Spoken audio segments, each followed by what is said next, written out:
All right, Rooster, you ready? For what? Test drive a 69 Hemi Charger. I already got it warmed up. Listen to that little bad boy there. That sounds pretty good, doesn't it? Not bad, not bad. Got a little bit of a miss, but it's an unrestored old car. Boy, that clutch rides high. There's nothing left of that. No clutch? Not much left. You gonna try to hurt my neck? I'm not gonna hurt anybody. I just wanted to drive a car that we can actually drive. Listen to that old thing. That's kind of nice old car. Look at that plate in the wheel. What are you doing? They're coming to get you, Barbara. Buried deep in the Pacific Northwest, one team in Springfield, Oregon, takes on the impossible, finding dead Mopar muscle and bringing it back from the grave. Award-winning Master of Mopar, Mark Warman, his cousin Doug, his daughter Alyssa, his best friend Royal, his painter Will, his assembly tech Justin, and the rest of the GYC ghouls are restoring, resurrecting, and recreating some of the fastest, fiercest, and rarest muscle cars on the planet.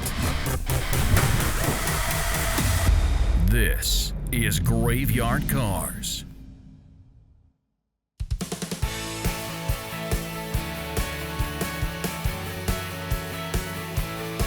We just brought in two 1969 Dodge Charger RT 426 Hemi 4-speed cars. Two of them. We already had the third one that's in process right now.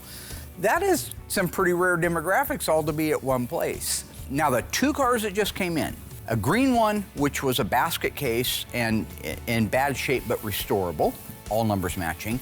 And the other one is a B3 blue, all numbers matching, running, driving car. Has all of its original drivetrain in it, and it runs and drives. Now, we don't see that very often. In fact, we very rarely see that in an original car. They're usually in pretty bad shape. But since this one did run and drive, why wouldn't I go get Cousin Dougie and take it out for a spin? I mean, come on. Did you wax her up? Sounds all right. No, didn't wax her up, buddy. Is this a 4-speed still? It is. Couldn't get the 3-speed behind wow. a 440. What's wrong with you? Those are some touchy brakes. They're just brakes, buddy. They're power brakes. Well, let me brace. Oh my, that's a throw-out bearing there. It's fine, that one. Everybody knows that I've known Dougie my entire life. So I'm 59, Dougie's 60 years old. We've been riding around in cars together since I was 15 and he was 16. Nothing's changed. He's still a lunatic, right? He still way overreacts to everything on the road, talks insanity, so you have no idea what he's talking about or how to follow it along. You just know it means something to him. Had a green alligator skin top? Okay. Is that what you call it? No? No? No, they didn't have that. And besides that, the one constant with Dougie is he's unhinged. Generally speaking, unhinged. That old thing runs out pretty good, third gear, huh? Third gear. I love going on a road test in these old cars. It brings back a ton of memories for me. What are we gonna have for lunch today? What are we gonna have for lunch today? Yeah. A&W. A&W's been closed since 1980. Yeah, but I still like root beer floats. Mark and I spent a ton of time in our Mopars back in the day, and one thing is still the same. We love food. So, if you couldn't have A&W because they've been closed for 40 years, what would you have? Chocolate Brownie Thunder ice cream. You can't have Chocolate Brownie Thunder for lunch. Now, this is true. Dougie and I do love to eat. We always have. The difference between us is that I live here in the present, 2022, and I eat a lot more responsibly than I did when I was 15 years old. Dougie's still living in a time that may or may not have ever existed and eating food that would not be on anybody's nutritional diet guide. I'm not eating ice cream for lunch. I had it after dinner. It's called dessert. It's not a main course. Oh, look, my favorite ice cream. God.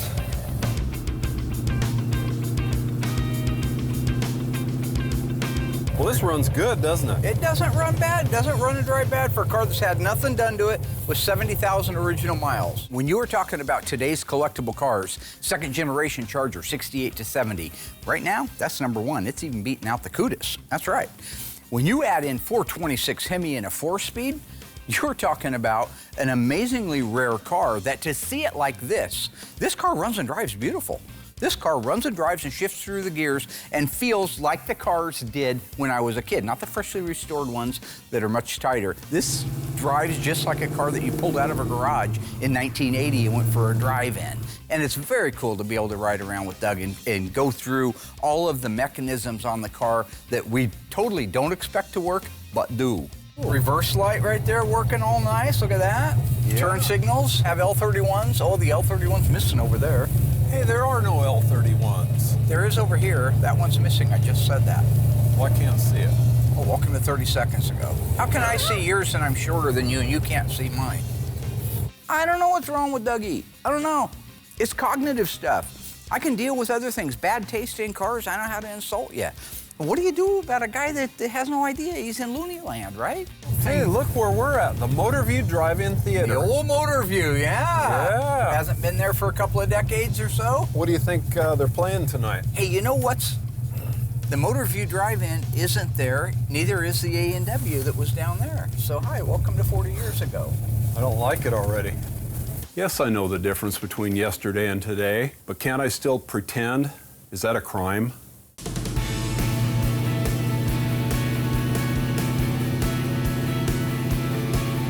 That old thing. It's kind of nice old car. Look at that plate. Hey, what are you doing? Oh, man. I almost got a whole turn out of that. You're darn right I'm scared when I ride with Mark. He's nuts. He used to speed down South 4th Street with me on the back of his Honda 100 with barely any brakes. He spun his 68 Impala around in a circle on Main Street. You're driving like a Crandall. Sir? What? I do not drive like a Crandall. We should go see the Crandalls. Yes, we should. Let's go drive over and see the Crandalls, see what they're doing today. Let's go see Lola. L-O-L-A Lola?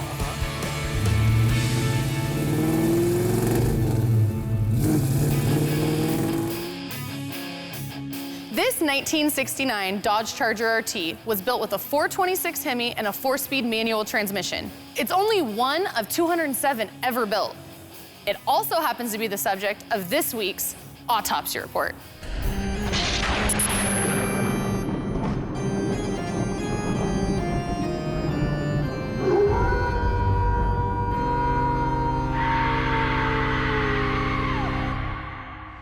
So let's have a look at the fender tag. So remember, when you're reading a fender tag, you need to start on the bottom left-hand corner, and it reads left to right, bottom to top. So with this fender tag, it starts out with an E74. What that's gonna mean is it's a 426 Hemi.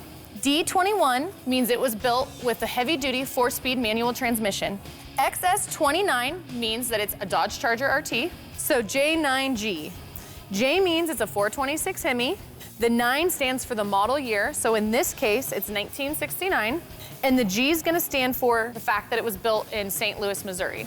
The 166686 is gonna be the serial number. Up on our next line, we have B3. That's gonna be the exterior color, and in this case, it stands for light blue metallic. B3, that's gonna be the interior color. That means that on this car, it's the same as the exterior, which means it's light blue too. C6D. C stands for Charger seats, 6 stands for vinyl bucket, and D stands for dark blue. B13, that's gonna be the build date. In this case, November 13th, 1969. 087972 is gonna be the vehicle order number. It's also only on the build sheet.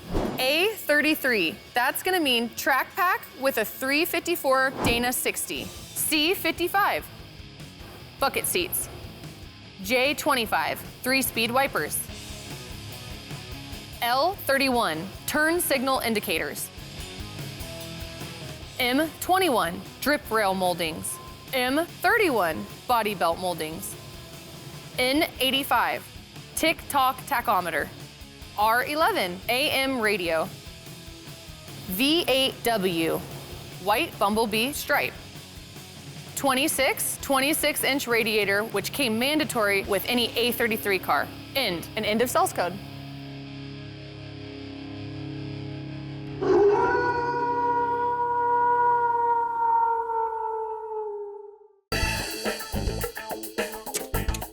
The 1969 Barracuda is the best car of its kind on the highway.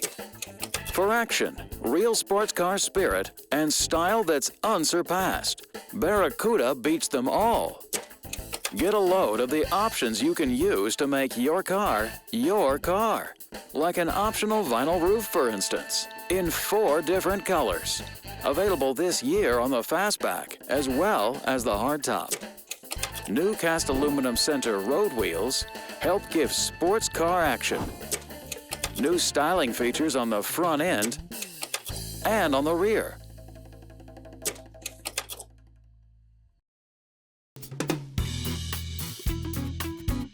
So a couple years ago, Mark brought in this 1970 Cuda that's a 440 6-barrel 4-speed car. It was a really nice car when it got here, but it was still in need of a restoration. If you remember, this is the car that Mark took that 1969 Charger in to go towards the cost of the restoration. I have no idea what Will's talking about when he says the guy traded in a 69 Charger towards the restoration on this. The guy that traded in the 69 Charger traded it for a 70 Roadrunner, 446-barrel 4-speed car. He used that as equity towards the restoration. This guy traded in 2 Cudas, or Barracudas. If you go back and watch the footage, we were able to drive all 3 cars at the same time. It finally has gotten through the shop, and we're time for final paint. We're doing a base coat, clear coat. It's EF8 Ivy Green. I've done this color twice now since. I've done it on an E body and a B body. I prefer it on the E body, and it's different. Exciting day. We got our 1970 Cuda in here. Do you know why it's a 70? The difference between a 70 and a 71? Nope. You've been here for 10 years. I wish I was here for 10 years. So what I've been doing with Brody is throwing a lot at him in a very small window. And the 71 has those little louvers in the fenders that I don't like. Okay. 70 is my favorite. This is going FE8. It's a dark green, super metallic, super transparent. Kind of a hard color, that's why I had you spend so much extra time prepping this. Which you actually did a good job. The whole car looks great. I'm gonna seal the whole entire car, which will cover the breakthroughs and give us a nice, even starting point for the color to go on this car. Okay. It's gotta be prepped just right, you know? So Brody and I went over this car with 600, made sure we had no chance of sand scratches, and just to be ensure that we're not gonna get those, I did a nice coat of sealer over it. It's really great that my dad's taking the time to show me things like this. I know he's explained this before, but to see it firsthand definitely helps. Now I understand why some cars get finished off in 400 and why some get finished off in 600. I let that sealer dry for about 45 minutes, and then I go back in and just walk around the car to make sure nothing's missed.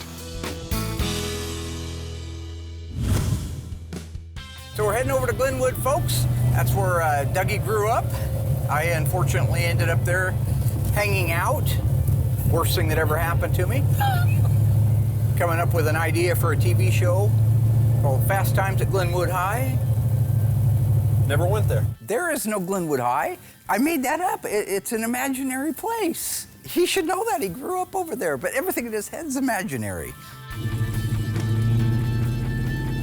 Oh, take a left here on Henderson. Henderson connects Franklin Boulevard to East 17th Street, where I used to live. Here we are. Look at this. Boy, it's changed over here, though. A lot. Yeah. I don't even, does a train still go through here? Sure don't look like it, does it? Pretty quiet. One constant as you get older that you recognize is everything changes. It's sad. It's sad when you go back to a town and you're so used to seeing the old Eugene Drive-In, or maybe it was the A&W like Doug talked about, or the Motor View Drive-In, or the old roller skating rink. They're all gone. Huh. We'll go up here on Judkins Point. Oh, love Judkins Point. That's where Jerry got beat up. He did? Yeah. Jerry got tricked by his beat up in a girlfriend and got beat graveyard? up there. Yep.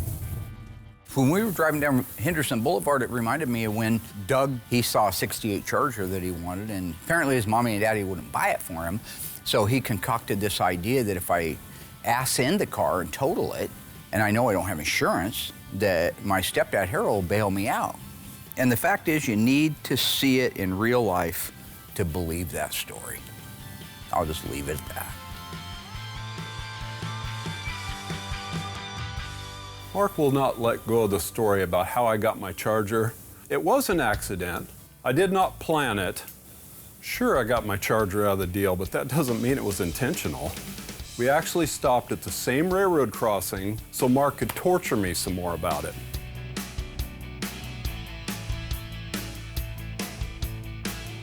You know, like I say, not to get all reminiscent, but when Mom was sick there and I would go and visit her every day, didn't want to talk about anything current. She wanted to talk about the past. Wanted to talk about when we were kids and how I would come home and say, hey, Mom, I'm home. And it was just, she loved the times of us as a young family. I couldn't understand, why can't we talk about like something now? Like Graveyard Carz is doing really good, let's talk about that. Didn't want to, because those were the best times in her life. As I get older and as I'm exposed to that stuff, I realize the exact same thing. A lot of the stuff that we're talking about are the best times in our life. We did it, Rooster. We did it. We did it, back in time. Tour de Glenwood. Back in time. Finished. F-I-N-I-S. Finished. Oh, fini. No? No. Fini. That's French.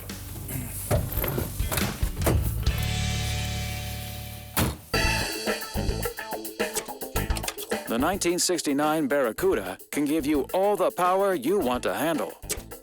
The Standard 6 has 145 horsepower to get you where you want to go. And the Standard 8 is 230 horses worth of action.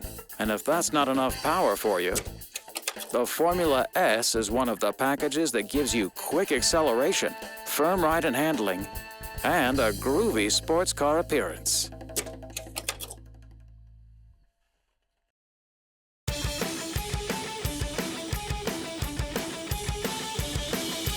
So I had mentioned that we just brought in two 69 Hemi Chargers. The other one is a green car. It is a numbers matching engine, transmission, original rear end under the car. All the body numbers match, but it's pretty rough. It's much a basket case than anything else. It also has quite a bit of rust on it. But it is a good complete car, and it's going to be just an incredible car when it's finished. My client just bought that car. And it's very important that when you buy a car that's supposed to be numbers matching, we check the numbers and we can tell that it is numbers matching. But what happens when you take that block and you send it to the machine shop and have it checked out and they come back and say, it's not repairable, it's internally cracked? There's a process called magnafluxing and pressure testing. And we wanted to get that engine out right away, disassembled, over to the machine shop so that they could get back to us and say, that motor is good, that motor is fine, we can rebuild it. And you want to do that while the deal is really fresh with the buyer and the seller. Mark wanted to get this engine out and taken apart so he could send it out for magnafluxing and pressure testing. It was obvious that most of the engine was just bolted together and not complete. Just little dowels. Little dowels. Little Mark Dowell pin? Yeah. Ooh. His cousin Mark Dowell was jealous of me one time. We were ice skating over on the ponds in Glenwood. Well, Mom always dressed me in dress shoes, so I could go forever. And I'm just going, spinning around, having a good time. He slid underneath me and knocked my legs out from underneath me, and I flew up in the air and I came down on my back, and I've had problems ever since then. So. Is that what caused this? Yeah. He's dead, right? All right, take your valve cover off of there. The next items to remove were the valve covers and the heads. Once that's done, we can roll the engine over and remove the crank and the pistons.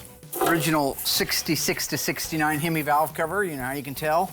The stovepipe right here. 70 doesn't have that stovepipe right there. It's always interesting to listen to Mark and Tony. Not too shabby. Somebody's hogged that hole out a little bit. Boy, the guy that owned this must have been old Boss Hogg. Old Boss Hogg himself, huh? Butchery, you call it, All right. They know their stuff. And while I can figure things out, it's great to hear a quick way of recognizing parts. Where's the valve train at? Cleaned it out, huh? There's a lot of bad people in the world. This is supposed to be a complete engine less exhaust manifolds, carburetors, and distributor. Apparently less the entire valve train, too.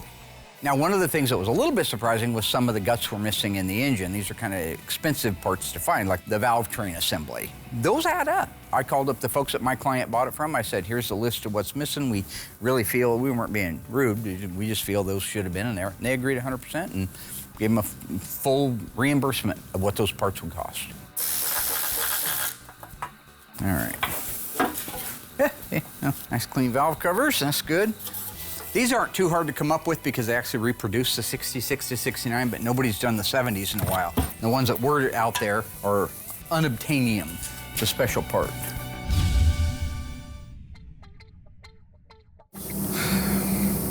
It's the worst color ever to paint. I can't emphasize that enough. As crazy as it sounds, this color's really dark and it's like 80% black, but it's transparent as and it's the only color I've sprayed my whole entire life. You can't tell if you've laid it out right or not until you clear it. Now, I've talked about this before. These little movements that Will's doing, we call it posturing, okay? He is doing a preemptive strike. Oh, this is so difficult. Oh, if this isn't right. Handful of guys in the world that can do it, you know? And at the end of the day, he's just painting a car. He's just painting a car. You don't got to make it all up to be something it isn't. Just show the guy what you're doing. Be happy with the job, and don't make it something that's not. Any other color, you can tell if it's going to be right or not before you clear it. For whatever reason, this color, no thank you. I'll let you know how I look when it's too late. You see the hat removal, the over-dramatic hat removal, all part of the drama, right? He's in character now. This is funny to me. So when it comes to this color, very transparent color, I do 5 coats of color and then 2 drop coats to make sure the metallic is laid out properly. That usually takes me 4 to 5 hours if we haven't had any problems throughout. There were no issues on this car. After I'm done with my base coat, I'll give it a couple more hours around 70 degrees, let it gas out completely. Then at that point, I'm ready to jump on it with a clear coat.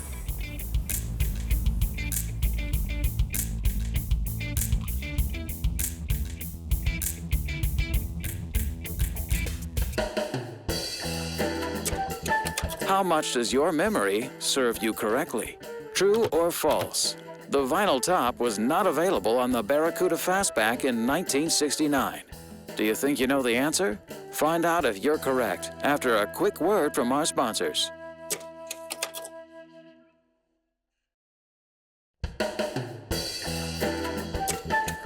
Well, how did you do? True or false? The vinyl top was not available on the Barracuda Fastback in 1969. If you guessed true, you are wrong. If you were paying attention, you would know that the vinyl top option was available on the 1969 Barracuda in 4 different colors. Pay attention next time. In addition, there are 17 body colors and 24 interior trims to choose from. You can have an AM/FM radio to keep up with all the latest sounds. And beautiful bucket seats are standard on all models.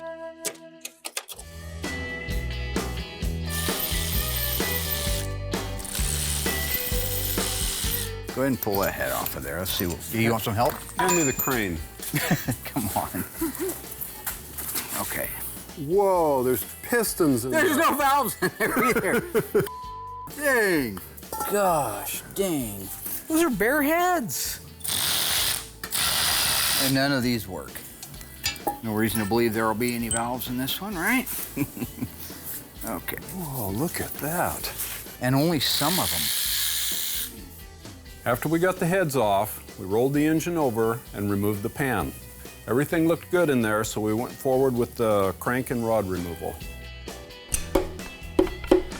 It's a lot easier to remove and install pistons with an extra set of hands. All you do is take the connecting rod cap off and then drive the piston out. Once you get a rhythm going, it goes along pretty quickly. You want to start driving it right there? Yeah. Beautiful.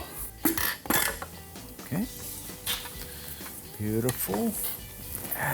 Gonna sneeze here pretty soon, Dougie. Oh boy, thank you for the warning.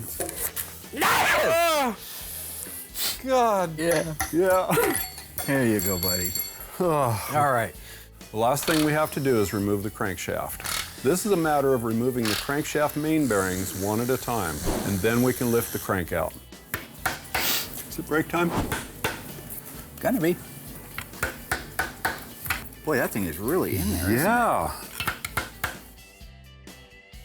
Okay, with the block completely disassembled, we'll send it out to the machine shop, wait to hear back from them. Main thing we're looking for, again, is the motor rebuildable? Will it hold water? Will it have oil pressure?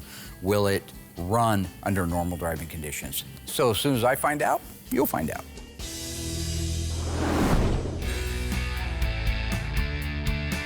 All right, so we just finished our 7th and 8th coat. Car looks great. Now it's time to mix up our clear coat, get the whole thing cleared, and we're finally done. So when it comes to clear coat, I do 3 coats of clear. I give it approximately a half hour, depends on the temperature and whatnot. I usually keep it around 70 degrees. So by the time I get around with my first coat of clear, I'll go make up another batch of clear, give it about 10 more minutes, and then I'm ready to go back in. When I do my final coat, I give it just a little bit longer. So start to finish, when it comes to clearing a car, I'm in there for about 2 hours. So once I'm completely done with this car, we'll let it sit for a week or two, bring it back in, start the cut and buff process, which Noah does.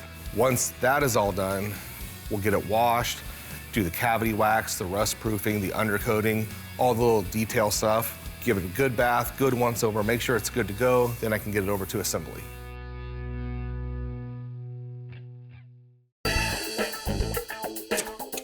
Tonight's episode of Graveyard Cars features the 1973 Challenger. But here we are using the 1972 Challenger since their features are almost exactly the same. Let's dive deeper into this brilliant performer. The 72 Challenger has a new lower deck panel. Argent silver on Challenger, black on Challenger Rally. The tail lamps have improved styling. Backup lights are brighter with better lighting direction for improved night vision and safety. The console-mounted torque flight shift has a thumb-operated shift button on the handle for easy selection of any gated position. The well-arranged Challenger instrument panel, optional on the Challenger, is in simulated wood grain. Fully instrumented and with warning lights for high beam and brakes.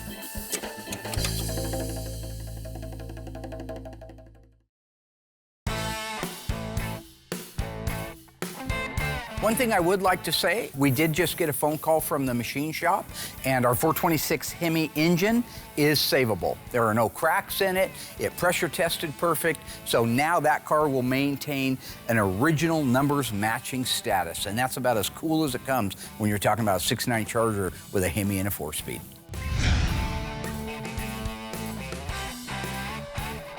So I'm really excited for today. Tony's coming out and he's gonna work with me and show me a few things on the cars that I don't know. The first car we're gonna look at together is a 1973 Challenger Rally. It's a beautiful car. I can't wait for Tony to go over it with me. I don't think we've actually restored a 73 Challenger yet, so I'm really looking forward to learning some things. Here's a Challenger, a little bit different than what you're used to seeing. What do you notice about it? So I noticed a couple different things right off the bat. The front end looks different. Yep, very different really. It used to be where it was a grille and the headlight bezels were separate from the grille. And that's why they're always chrome and that you're used to probably seeing, like on Cindy's Challenger or the other 71s. But this is all part of a big fiberglass header panel, runs left to right on the front of the car. And it holds the headlights, it comes off as one big unit. And it's got what they call like the frown face grille. Oh, okay. Yeah, it's like a frown face.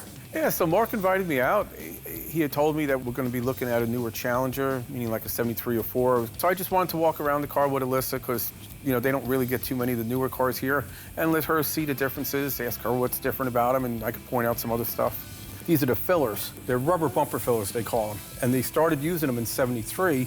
The reason why they have them is because the bumpers are moved further away from the body for like safety impact purposes.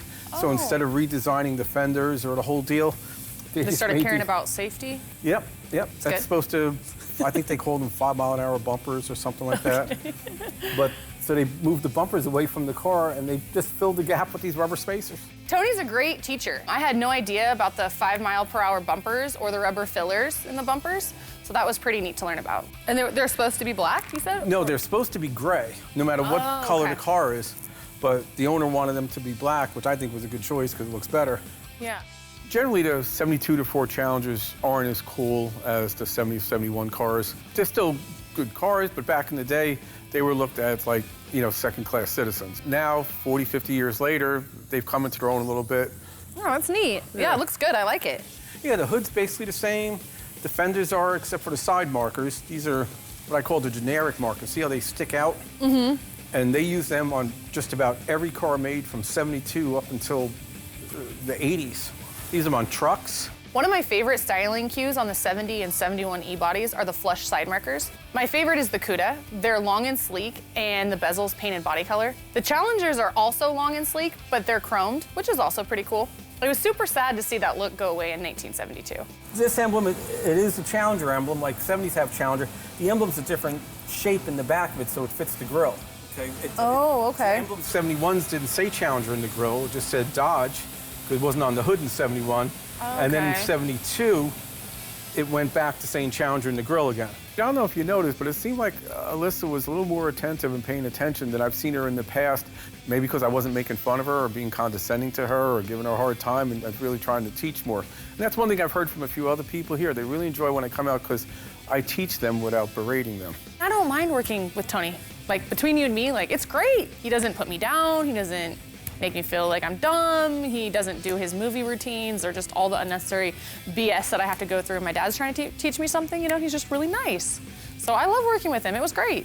I remember you said this is a rally, right? Yep. So what does that mean? 71 was the last year that they used RT, stood for Road and Track. 72, they rebranded it as a rally. So you have the Challenger Rally, the Charger Rally.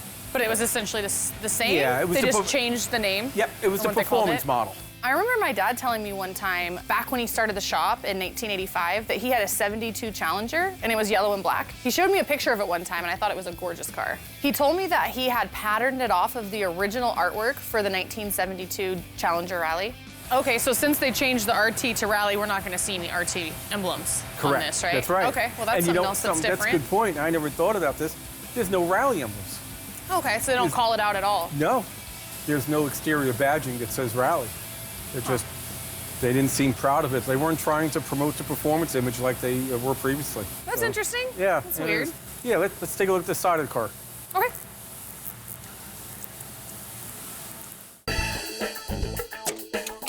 Our 72 Challenger offers 3 engine choices. The 225 cubic inch leaning tower of power slant 6, the 318 two-barrel, the standard for V8 models and the Rally, and the optional high-end performance 340 4-barrel. All engines use standard fuel, and the new electronic ignition is standard with the 340 V8. And 4 transmissions are available. The standard 3-speed manual floor-mounted, the optional column-mounted torque flight, the optional console-mounted torque flight, and the optional 4-speed manual available with the 340 V8 engine only. Okay, so this was about 1978, I think. Doug's mom had a 1969 Cadillac Coupe de Ville. Dougie was bringing it back from somewhere in Eugene, and he pulled off of Franklin Boulevard onto Henderson Avenue and was heading south. He looks up ahead to where the railroad tracks are, and there's a car, a gold car, sitting at the railroad tracks. Doug spots it, and he thinks, oh gosh, I love those taillights. And he looks a little closer. Is that a 68 Charger? That's a 68 Charger. I want that car. I need that car. But my mommy and daddy won't buy me that car. And for whatever reason, the first time in his life, they said, no, you're not going to get a Charger. Meanwhile, there's a little gal in there that prior to this was sitting there reading the Bible, drinking a nice fresh glass of milk, maybe dipping some Oreo cookies into it, waiting patiently for the train to go by. Unbeknownst to her, this maniac who decides he wants a 68 Charger, this is how he's going to get it. So he, in a twinkling of an eye, concocts a plan. I know what I'm going to do. This crap box that I'm driving has terrible brakes. Every time you hit the brakes lock up, the car pitches sideways. Now, again, this is in 1/100th of a second he thinks of this. He starts dropping the hammer further. He's up to 60, 70. His eyes are getting bigger. The Charger's moving in close on him. His road's on the right. He goes right past 17th Street where he's supposed to turn. He's up to 80 miles an hour, drops the hammer one last time, gets it up to 100 miles an hour, hits the binders, throws it sideways. The Cadillac's passenger door caves. The entire ass end of the 68 Charger all the way up to the windshield. Because he knew Harold, his stepdad, will bail him out. He hits the car, slams into it, runs up to the lady. Oh, yeah, sorry, dude, I'll be right back. Meanwhile, she's dying. She's dead. I don't think she's fully dead, but she's not in good shape. Dougie takes off running with those long gazelle legs of his, takes the left on 17, runs into the house. Harold, I just totaled the car and I don't have insurance. You're going to have to buy it for me. All right, son, let's go out there and buy that car. So they wad $500 cash up somehow in that house. And they go running back down there. Meanwhile, the lady's bled out, so they have to give her CPR and bring her back to life. When she comes back, they say, we don't have any insurance, but we'll buy your car. I don't want to sell my car. Call ambulance. So she gets forced into a situation where she has to take the $500, and Dougie now has a 68 Charger. Yeah, they called an ambulance. The old bat was fine. That's not the point of the story. They take the Charger back. That night, they start working on it in Doug's garage. They make a couple dozer pulls, call it good, even though the car's still 3 feet too short. They pack the quarter panels with mud, Bondo, filler, the stuff that I talk about that's a sin. That's what they did. Then they went over to Brooks Auto Parts, spent $4 on 3 gallons of synthetic enamel yellow paint, and painted it yellow. Painted the top black, and there they were. They had a beautiful poop box 68 Charger that was 3 feet too short, but Dougie got what he wanted.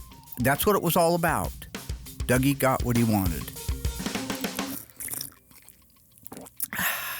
The end. Let's see if you fell asleep during our earlier presentation. Which ignition system came standard on our 1972 Challenger? Electronic ignition, single-point distributor, or dual-point distributor? Think you know the answer? Stay tuned after this brief commercial break, and I'll let you know how you did.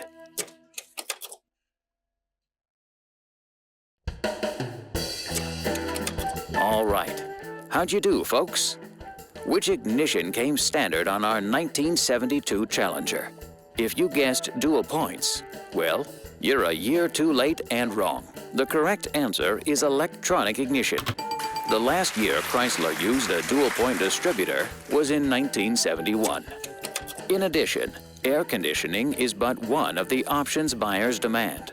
It's controlled by this panel at the left of the steering wheel.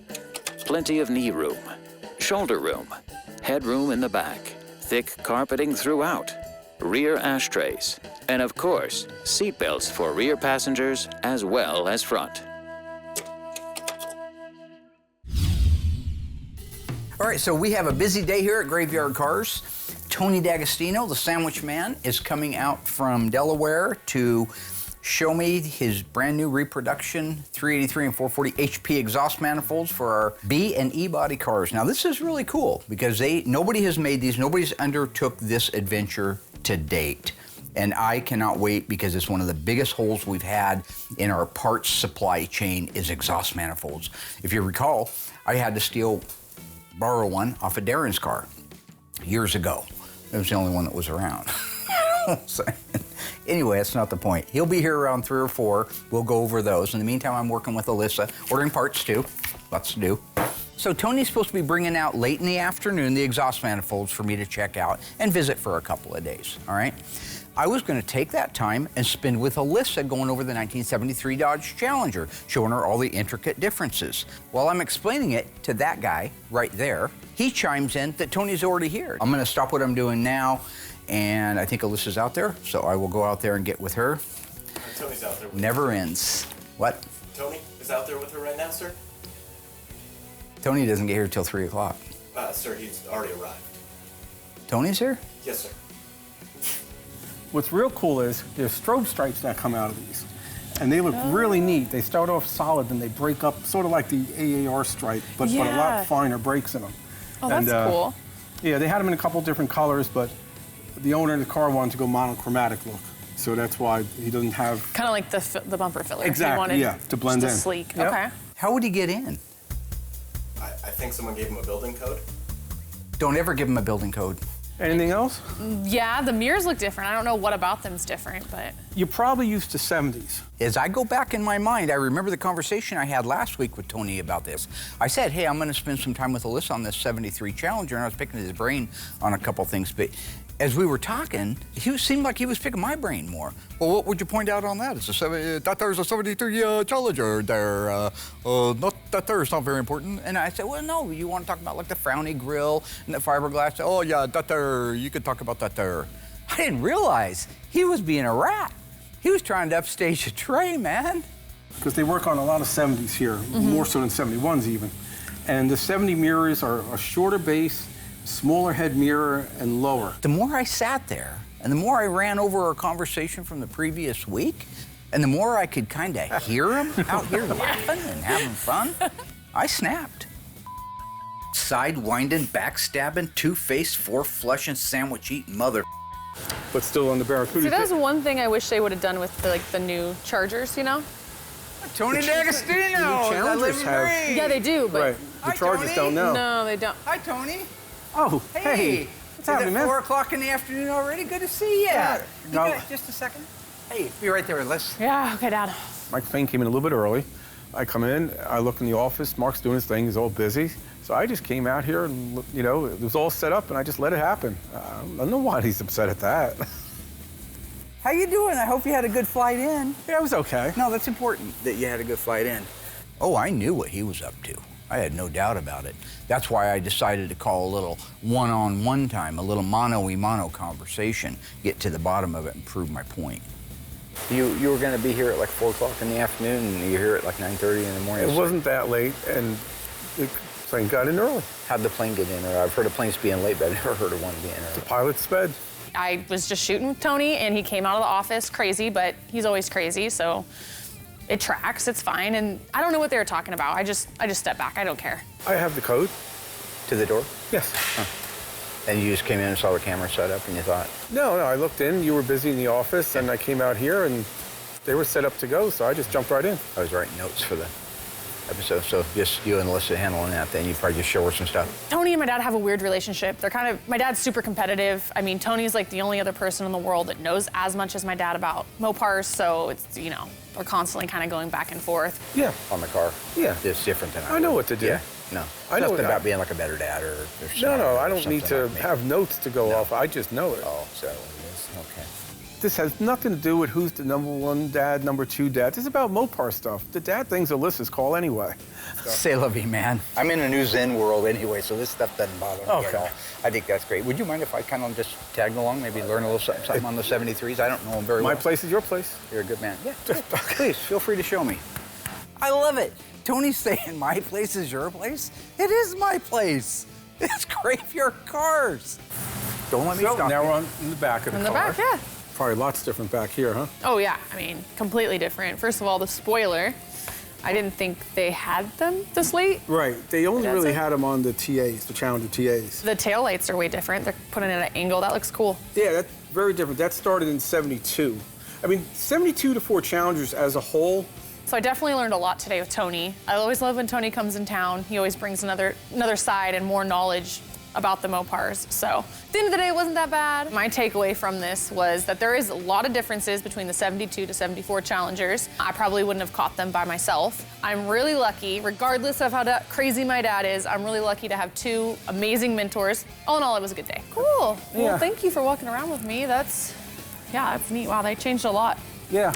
Didn't know we're building custom cars now, Dad. Yeah, it's been educational. Thank you, bro. Thanks, bro. Let's make sure we do dinner tonight. Okay. Give me a call at 5:30. You know, at the end of the day, I think that's great. If Tony can come out and work with Alyssa on the 72 to 74 E-body cars and she learns a little something, I think that's fantastic, all right? That's not the point. The point is, Alyssa bought me this shirt years ago to make a point, okay? She's saying that I'm the best dad ever, and then hands down, What t-shirt? I've never bought my dad a t-shirt. you're gonna compete with that? You don't make this stuff up. Come on.